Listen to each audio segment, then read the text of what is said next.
नमस्कार दोस्तों, स्वागत है आपका एक बार फिर से सक्सेस क्लासेस में। आज हम जो कि सोशियोलॉजी के अपने चैप्टर के क्रम में सामाजिक अनुसंधान वाला जो चैप्टर है, चैप्टर 2 का, उसको पढ़ेंगे और समझेंगे कि सामाजिक अनुसंधान की क्या क्या विशेषताएं हैं तथा ये सामाजिक अनुसंधान क्या है, इसका जो कि सामाजिक रिसर्च सोशियोलॉजी में क्या इंपॉर्टेंस है, इन सब बातों को समझेंगे। तो चलिए, जो भी दोस्त नए अभी चैनल पर नए जुड़े हुए वो फटाफट से सक्सेस क्लासेस चैनल को सब्सक्राइब कर ले और लेट्स गेट स्टार्टेड। देखते हैं हमारे पास क्या कौन सा क्वेश्चन है। प्रश्न है, सामाजिक अनुसंधान को स्पष्ट करते हुए इसके विभिन्न चरणों का उल्लेख करें। तो प्रश्न में देखो दो बातें कह रही है। एक तो सामाजिक अनुसंधान को आपको परिभाषा देना है, उसके विषय में थोड़ा सा बताना है, उसके बाद इसके क्या क्या चरण है ये बताना है, 200 शब्दों में लिखना है। ऐसे सिविल सर्विस के एग्जाम में ये सब क्वेश्चन आपके जो है कि 10 मार्क्स के क्वेश्चन होते हैं। चलिए देखते हैं इसमें क्या लिखते हैं। पहले हम सामाजिक अनुसंधान की परिभाषा देते हैं। सामाजिक अनुसंधान सामाजिक घटनाओं के संबंध में तथ्यों को वैज्ञानिक विधि से एकत्र कर उनका वर्गीकरण करना, विश्लेषण करना तथा निष्कर्ष निकालता है। इसके द्वारा पुराने सामाजिक सिद्धांतों के सत्यापन की जांच की जाती है तथा सामाजिक अनुसंधान नए सिद्धांतों का निर्माण करता है। आगे देखते हैं। हमारे जीवन में सामाजिक अनुसंधान का महत्व इस कारण से है क्योंकि यह सामाजिक समस्याओं, मानव व्यवहार और व्यक्तित्व के विकास अथवा विघटन पर प्रकाश डालती है।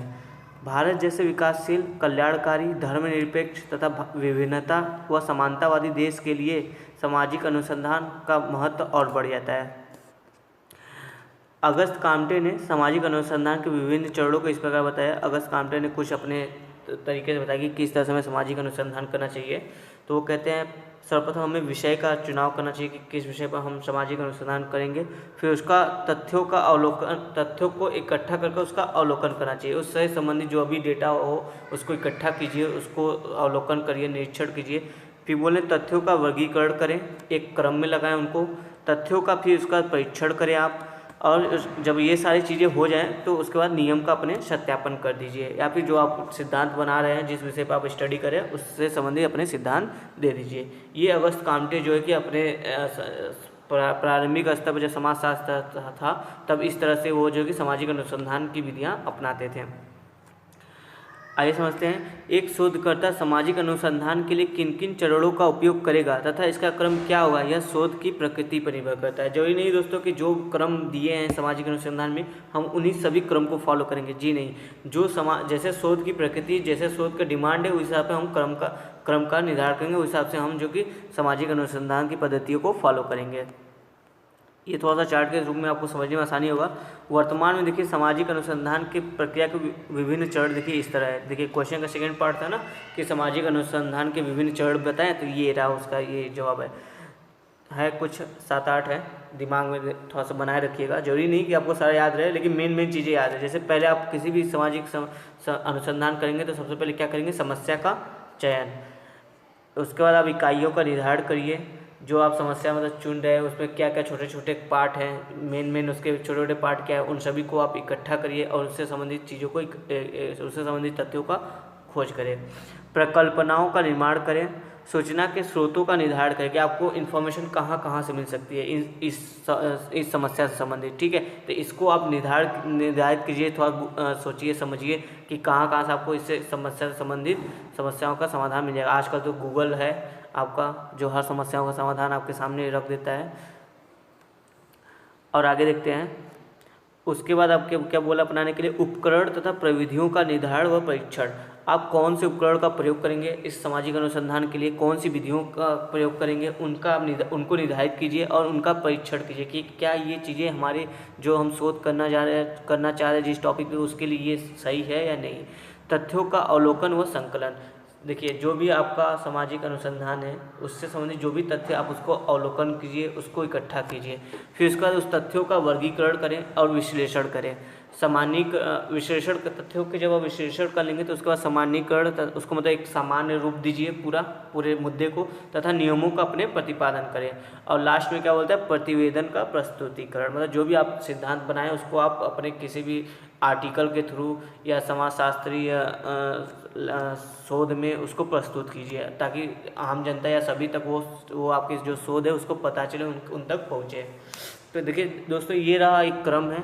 जरूरी नहीं कि आपको इन्हीं क्रम में सब कुछ याद रहे, हाँ, लेकिन पहला और जैसे कुछ चीज़ें इंपॉर्टेंट जो आपको हमेशा ध्यान रखना कि ये तो कम से कम लिखना ही है। जैसे समस्या का चयन करना है और सूचना के स्रोतों का निर्धारण करना है, ये प्रकल्पनाओं का निर्माण करना है, तथ्यों का अवलोकन व संकलन, फिर उसका तथ्यों का वर्गीकरण, और उसके बाद आप ये प्रतिवेदन का प्रस्तुतिकरण कर सकते हैं। ठीक है, ये कुछ हैं, इनको आप जो ध्यान रखेंगे। अब हम देखते हैं जो तथ्यों का ये दिया है अवलोकन और संकलन, तो हम तथ्यों को संकलन कहाँ से करेंगे। तथ्यों को संकलन करने के लिए भी समाजशास्त्र में 2 स्रोत बताए गए हैं, जिसको हम नॉर्मली प्राथमिक स्रोत और द्वितीयक स्रोत यानी प्राइमरी एंड सेकेंडरी सोर्स के रूप में जानते हैं। तो देखते हैं प्राथमिक स्रोत में क्या क्या आता है, मतलब किस जगह से हम ले सकते हैं। प्राथमिक स्रोत आपका जैसे अवलोकन करना, आप दूर से खड़े होकर अवलोकन करिए कि अच्छा ये सब चीज़ें चल रही हैं समाज में, ऐसा व्यवहार हो रहा है, ऐसी चीज़ें परिवर्तन हो रही है।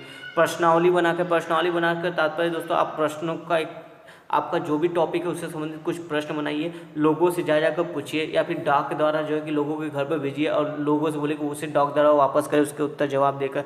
जैसे नहीं जनगणना के समय पूछा जाता है कि आपके घर में कितने बच्चे हैं, कितना परिवार है, कितने सदस्य हैं, ये सब चीज़ें ना उसी तरह प्रश्नावली बनाकर भी आप अपने जो भी आपकी समस्या है, चाहे जनगणना वाली बात हो चाहे कोई भी समस्या हो, उससे संबंधित आप अपने इससे प्राप्त सूचनाएं प्राप्त कर सकते हैं। अनुसूची भी इसी तरह अनुसूची प्राप्त कर, अनुसूची में क्या होता है आप खुद जाते हैं घर घर जाकर कुछ क्वेश्चन बनाते हैं और खुद घरों पर जाके उस क्वेश्चन के आंसर लोगों से पूछते हैं, बात करते हैं।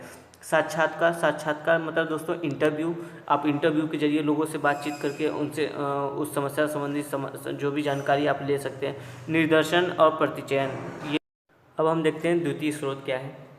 पत्र पत्रिकाएं हो गया, समाचार खबरें जो आ रही है, कोई किसी का स्पीच है, ऐतिहासिक भाषण है, उससे आप अपने कुछ जो भी सामाजिक सोच संबंधी चीज़ें, अगर भाषण कोई है, कोई खबरें हैं समाचार में, वहाँ से कुछ आंकड़े डेटा आप निकाल सकते हो, अपने शोध में प्रयोग कर सकते हो। कोई रिपोर्ट है, ऑफिशियल गवर्नमेंट की रिपोर्ट है या कोई किसी रिसर्च की रिपोर्ट है, वहाँ से भी अपने काम की चीज़ें आप निकाल सकते हो।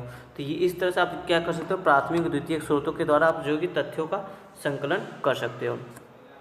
ठीक है दोस्तों, अब आगे देखते हैं। ये देखो ये जो चीज़ें मैंने इतना लिखा है ना, ये आप चाहे तो इस टॉपिक में ना लिखें तो भी चलेगा, पर लिख देंगे तो मतलब मैंने इसलिए लिख दिया कि आपको जानकारी हो जाए, थोड़ा सा समझिए। समाज के परिवर्तनशील स्वरूप, विभिन्नता, जटिलता, व्यवहारिकता आदि के कारण सामाजिक मापन में 3 तरह की समस्याएं आती है। देखो जो हमारा समाज है वो इतना परिवर्तनशील है, इसमें इतनी सारी डाइवर्सिटी है, इतना जटिल है, व्यवहारिकता, हमेशा व्यवहार चेंज होते रहते हैं। इस कारण जो कि सामाजिक मापन में 3 तरह की समस्याएं अक्सर हमको समाजशास्त्र में देखने को मिलता है। एक तो पैमाने की शुद्धता, कि जैसे व्यक्ति के व्यवहार जो कि हमेशा परिवर्तन होते रहते हैं, इसलिए पैमाना जो हम बनाते हैं तो ये किसी एक व्यक्ति पर कुछ और समझ में आता है, किसी दूसरे व्यक्ति पर कुछ और रिजल्ट देता है, इसलिए पैमाने की शुद्धता पे जो कि सवाल उठते हैं। उसी तरह पैमाने की विश्वसनीयता, कि जैसे अब अगर हम कोई पैमाने का निर्माण कर रहे हैं किसी घटना सामाजिक शोध के लिए या उसके संबंधित मापन के लिए, तो वो जो है कि पैमाना जो कि हर बार एक ही निष्कर्ष देना चाहिए। लेकिन क्या होता है, जो हमारा समाज जो कि इतना जटिल है, डाइवर्सिटी इतनी ज़्यादा है कि हर बार एक ही निष्कर्ष नहीं दे पाता है, थोड़ा थोड़ा अंतर आता रहता है। तो इससे भी क्या होता है, समाजशास्त्री जो शोध, सामाजिक शोध है, उस पर सवाल उठते रहते हैं कि उसके मतलब कि ये पूर्ण रूप से सही है या नहीं। इसी तरह तीसरा समस्या जो आती है वैधता की समस्या है। वैधता की समस्या से मतलब दोस्तों कि जिसके लिए कि इससे तात्पर्य कि पैमाना जिस चीज़ को नापने के लिए या मापन करने के लिए बनाया गया है, क्या ये वास्तव में उसी का मापन कर रहा है या कुछ और मापन कर रहा है, इस तरह की भी समस्याएं बनी रहती हैं। तो ये चाहे तो आप लिखें चाहे ना लिखें, जस्ट आपकी नॉलेज के लिए मैंने लिख दिया, अगर नहीं लिखेंगे तो भी सही है। कि सामाजिक शोध में भी सामाजिक शोध के जो पैमाने हैं उसमें कुछ प्रॉब्लम आती है, वो मैंने आपको बता दिया। ये आपकी पुस्तक में लिखा है इसलिए मैंने यहाँ पे बता दिया। चलिए आगे देखते हैं। अब यहाँ पे कंक्लूड करते हैं अपने आंसर को। सामाजिक अनुसंधान द्वारा देश की अनेक समस्याओं जैसे बाल विवाह, दहेज प्रथा, सांप्रदायिकता, अस्पृश्यता, जातीयता, बढ़ते अपराध, अशिक्षा, ऐसे बहुत सारे प्रॉब्लम जो है आपके देश के आदि के कारणों की जानकारी प्राप्त कर इसके समाधान हेतु नीति निर्माण कर, योजनाएं बनाकर तीव्र गति से विकास व समाज सुधार सुनिश्चित किया जा सकता है। इसलिए जो कि सामाजिक सोच जो कि सामाजिक अनुसंधान हमारे देश में जो कि आवश्यक होता है। किसी भी देश में या विश्व में आप कर सकते हो कि सामाजिक शोध इसी कारण से आवश्यक होती है। जो भी सामाजिक समस्या है उनका हम एक वैज्ञानिक विधि से अध्ययन कर उनका जो है कि एक व्यवहारिक समाधान निकाल सकें। ठीक है दोस्तों, ये रहा आज का क्वेश्चन। आई होप आपको समझ में आया होगा।